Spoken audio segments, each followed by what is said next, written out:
Shalom, perkenalkan nama saya Claudia Mangamis. Saya mahasiswi dari Sekolah Tinggi Teologi Bethel Indonesia, Prodi Teologi. Nah, saat ini saya akan membahas materi tentang hikmat masa lampau. Nah, sebelum kita lebih lanjut lagi membahasnya, kita harus tahu terlebih dahulu hikmat masa lampau yang saya maksud seperti apa. Nah, yang pastinya kalau berbicara tentang hikmat masa lampau, pasti konteksnya langsung kepada hikmat orang Ibrani. Nah, tentunya kita harus mengerti dulu apa sebenarnya hikmat orang Ibrani ini. Oke, kita masuk di slide yang pertama, yaitu apa itu sastra hikmat orang Ibrani. Nah, sastra hikmat orang Ibrani ini adalah salah satu sastra yang sangat khas yang dapat dijumpai di dalam Perjanjian Lama, dan sastra hikmat orang Ibrani ini adalah salah satu golongan sastra yang sudah tidak asing lagi bagi kebanyakan orang Kristen masa kini. Nah, berikutnya ada 3 buah kitab di dalam Perjanjian Lama yang dikenal sebagai kitab-kitab hikmat. Dan yang pertama adalah kitab Amsal, yang kedua adalah kitab Ayub, dan yang ketiga adalah kitab Pengkhotbah. Tetapi perlu juga kita ketahui bersama bahwa sejumlah mazmur sering digolongkan ke dalam kategori hikmat. Dan akhirnya kitab Kidung Agung pun yang walaupun sering disebut sebagai nyanyian Salomo bisa juga termasuk dalam kategori hikmat. Tetapi perlu kita ketahui bahwa sejumlah kitab hikmat yang sudah saya sebutkan tadi seperti kitab Amsal, kitab Ayub, bahkan kitab Pengkhotbah itu tidak semuanya berhubungan dengan hikmat. Akan tetapi secara umum kitab-kitab itu berisi jenis bahan yang sesuai dengan nama hikmat. Nah, untuk materi saya kali ini, saya akan lebih fokus untuk membahas kitab-kitab hikmat yang ada di dalam Perjanjian Lama ini, seperti yang sudah saya bilang tadi, seperti kitab Amsal, kitab Ayub, bahkan kitab Pengkhotbah. Nah, sebelum kita masuk kepada kitab-kitab hikmat itu, ada baiknya kita harus mengerti dulu apa sebenarnya hikmat itu. Nah, hikmat adalah kesanggupan Allah untuk membuat pilihan-pilihan yang berdasarkan iman kepada Tuhan dalam kehidupannya. Jadi perlu kita ketahui hikmat ini bukan sesuatu yang teoritis atau abstrak, melainkan hikmat adalah sesuatu yang hanya ada ketika seseorang berpikir dan bertindak menurut kebenaran ketika ia membuat pilihan-pilihan yang dituntut oleh kehidupannya. Nah, saya masuk di slide yang berikutnya, yaitu penyalahgunaan sastra hikmat. Nah, secara tradisional ternyata kitab-kitab hikmat ini telah disalahgunakan oleh setiap pembacanya. Nah, apa sih kesalahgunaannya? Yang pertama, orang seringkali membaca kitab hikmat ini sepotong demi sepotong, sehingga orang yang membaca tidak bisa melihat bahwa dalam kitab itu mempunyai pesan yang menyeluruh. Contohnya kita bisa lihat di dalam Pengkhotbah 3 ayat 2. Di situ ada kata yang mengatakan bahwa ada waktu untuk lahir, ada waktu untuk meninggal. Ini adalah suatu bagian dari suatu syair yang berlirik dan tentunya ditempatkan dalam konteks tentang sifat yang fana atau sangat sukar untuk dipahami. Dan mungkin sebagian dari orang Kristen mengira bahwa dalam ayat tersebut Allah sudah memilih jangka waktu untuk hidup kita. Tetapi perlu kita ketahui bahwa dalam konteksnya ternyata sangat berbeda dengan apa yang dikatakan di dalam Pengkhotbah 3 ayat 2. Kemudian yang kedua, yaitu manusia seringkali salah mengerti tentang istilah-istilah serta kategori hikmat dan juga gaya sastra hikmat tersebut. Contohnya kita bisa lihat di dalam Amsal 14 ayatnya yang ke-7. Di situ dikatakan, "Jauhilah orang bebal karena pengetahuan tidak kau dapati dari bibirnya." Nah, ketika kita membaca ayat ini, terkadang kita berpikir bahwa apakah kita seharusnya tidak bergaul dengan orang-orang yang tidak berpendidikan? Nah, ternyata dalam kitab Amsal ini, kata bebal berarti orang kafir. Jadi bisa diartikan kepada orang yang egois, mementingkan dirinya sendiri. Dan dari kata jauhilah itu mengajarkan kita untuk tidak mencari pengetahuan kepada orang bebal. Kemudian yang ketiga, yaitu dalam suatu tulisan dalam kitab Ayub, orang yang membaca sering salah mengerti jalannya soal-soal yang pokok. Contohnya kita bisa lihat itu di dalam Ayub 15 ayat 20. Di situ mengatakan orang fasik menggeletar sepanjang hidupnya. Demikian juga orang lalim selama bertahun-tahun yang disediakan baginya. Nah, ketika kita tidak mengikuti percakapan Ayub ini sampai selanjutnya sampai ia selesai, maka kadangkala kita tidak bisa mengetahui atau kita bisa salah mengerti dan juga salah menerapkannya dalam kehidupan kita. Nah, selanjutnya saya masuk di slide yang berikutnya, yaitu siapakah yang berhikmat. Saya sudah menjelaskan di slide yang sebelumnya bahwa hikmat adalah kemampuan untuk membuat pilihan-pilihan yang benar di dalam kehidupan. Jadi hikmat ini jelasnya mempunyai segi pribadi ya. Nah, ada pengertian yang sangat nyata di mana seluruh kehidupan kita dipandang sebagai pilihan-pilihan, dan yang pastinya di dalam kehidupan kita apapun yang kita lakukan pasti ada banyak pilihan yang kita ambil. Contohnya kapan kita akan bekerja, kapan kita akan belajar, kapan kita harus pergi berlibur, kapan kita harus menikah, atau kita mengambil keputusan untuk hidup sendiri secara terus-menerus. Yang pastinya semua tindakan yang kita ambil dari hasil pilihan kita atau keputusan kita itu yang dimaksud dengan orang berhikmat, karena dikatakan kalau kita punya pilihan yang benar dan mengambil keputusan yang benar, maka kita adalah orang berhikmat. Nah, siapakah yang berhikmat?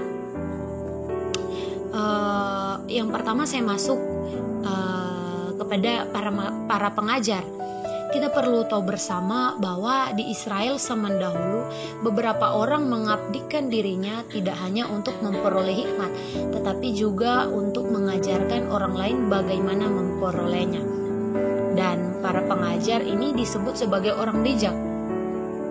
Kita harus mengerti bahwa golongan khusus orang berhikmat itu muncul sekurang-kurangnya pada permulaan masa kerajaan Israel, yaitu kira-kira mungkin pada 1000 tahun sebelum Masehi, dan berfungsi sebagai guru atau penasehat kepada orang-orang yang mencari hikmat kepada mereka.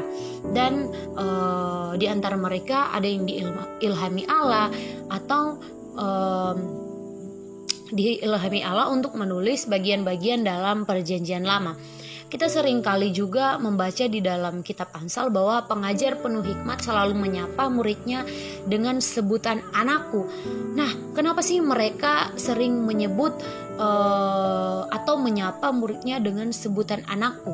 Karena para pengajar hikmat tersebut mengajar murid-murid mereka ini seperti mereka mengajarkan anak mereka sendiri. Oke, kemudian yang kedua yaitu hikmat di dalam keluarga. Nah, orang tua modern selalu mengajarkan anak-anaknya berbagai macam hikmat ketika mereka berusaha membantu anak mereka membuat pilihan-pilihan yang benar dalam hidup, walaupun itu tanpa mereka sadari. Misalnya ketika orang tua membuat peraturan di dalam rumah untuk tidak bergaul sembarangan, jangan memilih teman yang membawamu ke jurang kegagalan. Nah, kita perlu tahu lewat peraturan yang dibuat orang tua itu sebenarnya sudah sedang mengajarkan hikmat kepada anaknya. Kemudian yang ketiga yaitu hikmat diungkapkan melalui puisi. Kita harus tahu terlebih dahulu bahwa puisi mempunyai susunan kata yang teliti, irama, dan juga gaya bahasanya mudah untuk dihafal. Itu sebabnya kitab-kitab hikmat seperti Amsal, seperti Pengkhotbah, seperti Ayub, dan bahkan seperti Kidung Agung adalah penggalan-penggalan hikmat lain dalam Perjanjian Lama yang disusun dalam bentuk puisi. Maka dari itu perlu kita tahu bahwa setiap siswi maupun pengajar pada masa Perjanjian Lama mereka menggunakan berbagai macam-macam teknik sastra sebagai alat untuk mereka mengingat hikmat mereka. Kemudian yang keempat yaitu batas-batas hikmat. Sangat penting untuk kita bahwa tidak semua hikmat di zaman kuno bersifat saleh atau bersifat ortodoks. Kita harus tahu bahwa keahlian dalam hikmat tidak menjamin bahwa hikmat itu akan digunakan sepantasnya. Contohnya, nasihat bijaksana yang diberikan Yonadab kepada Amnon di dalam 2 Samuel 13 ayat 3, kita harus tahu bahwa itu diberikan dengan maksud yang jahat. Nah, saat ini saya akan masuk ke dalam pembahasan tentang kitab-kitab hikmat yang ada di dalam Perjanjian Lama. Yang pertama yaitu hikmat di dalam kitab Amsal. Nah, sebenarnya apa sih itu kitab Amsal? Kitab Amsal ini adalah kitab yang merupakan salah satu kitab hikmat yang ada di dalam Perjanjian Lama, dan kitab ini merupakan salah satu kitab yang termasuk ke dalam golongan atau jenis sastra yang berisi tentang nasihat-nasihat. Kita juga harus tahu bersama bahwa kitab Amsal ini berisi sekumpulan pernyataan-pernyataan nasihat yang ringkas dan tajam, sehingga kitab Amsal ini juga mengajarkan apa yang mungkin disebut nilai-nilai dasar yang kolot. Nah, berikutnya saya masuk ke dalam penggunaan dan penyalahgunaan kitab hikmat. Nah, dalam bahasa Ibrani, Amsal-Amsal ini disebut mesalim, yang artinya adalah majas dan perumpamaan atau ucapan yang dibuat secara khusus. Maka dari itu, sebuah amsal adalah pernyataan singkat yang khusus tentang suatu kebenaran. Contohnya kita bisa lihat di dalam Amsal 13 ayat 3. Di situ mengatakan, serahkanlah segala perbuatanmu kepada Tuhan, maka terlaksanalah segala rencanamu. Nah, ini adalah jenis Amsal yang paling sering disalah tafsirkan. Terkadang orang dapat menganggap Amsal 16 ayat 3 ini merupakan suatu janji Allah yang langsung, bahkan jelas, selalu dapat digunakan ketika orang menyerahkan rencananya kepada Allah, maka rencananya itu pasti berhasil. Dan yang pastinya orang yang berpikir demikian akan kecewa, karena perlu kita ketahui bahwa orang yang berpikir seperti yang saya katakan tadi dapat saja berpikiran bodoh untuk menyerahkan segala sesuatu yang semata-mata hanya untuk kepentingan pribadinya sendiri, dan selalu menganggap bahwa Tuhan akan memberikannya, dan ketika orang tersebut tidak mendapatkannya, maka dia akan merasa kecewa karena Tuhan tidak memberikan apa yang dia minta. Nah, perlu kita ketahui bahwa Amsal bukanlah merupakan suatu janji yang pasti, yang selalu berlaku, yang teguh, melainkan suatu kebenaran yang lebih umum. Nah, Amsal ini mengajarkan bahwa sesuatu yang diserahkan kepada Tuhan dan bila dijalankan menurut kehendak Tuhan juga pastinya akan berhasil. Nah, berikutnya saya akan membahas hikmat di dalam kitab Ayub. Sebagaimana kita tahu bersama bahwa kitab Ayub ini adalah salah satu kekayaan sastra terbesar di dunia. Nah, kitab ini muncul sebagai dialog yang tersusun dengan cermat antara Ayub dengan para penghiburnya, yang bermaksud mungkin baik namun ternyata salah, serta kesimpulan-kesimpulan mereka yang tidak benar, terutama yang diucapkan oleh para penghibur-penghibur Ayub. Nah, para penghibur yang secara terus-menerus ini menyajikan bahwa Allah secara tetap memberikan hukuman di setiap peristiwa-peristiwa di dalam kehidupan Ayub.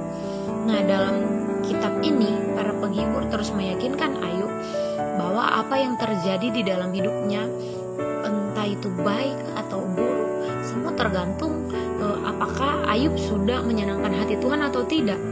Tetapi Ayub, orang saleh itu, dia tahu bahwa dia tidak berbuat apa-apa sehingga dia harus ditimpa oleh murka Allah, dan ia tetap menegaskan bahwa ia tidak bersalah. Nah, ketika kita membaca kitab Ayub dengan benar, maka sebenarnya ada hikmat sejati yang paling baik yang kita akan dapatkan, yaitu kita dapat belajar tentang apa yang merupakan hikmat duniawi saja dan yang kelihatan masuk ke dalam akal kita tetapi sebenarnya salah, dan kita bisa tahu juga apa yang merupakan hikmat Allah serta apa yang membangun keyakinan tentang kedaulatan dan kebenaran Allah.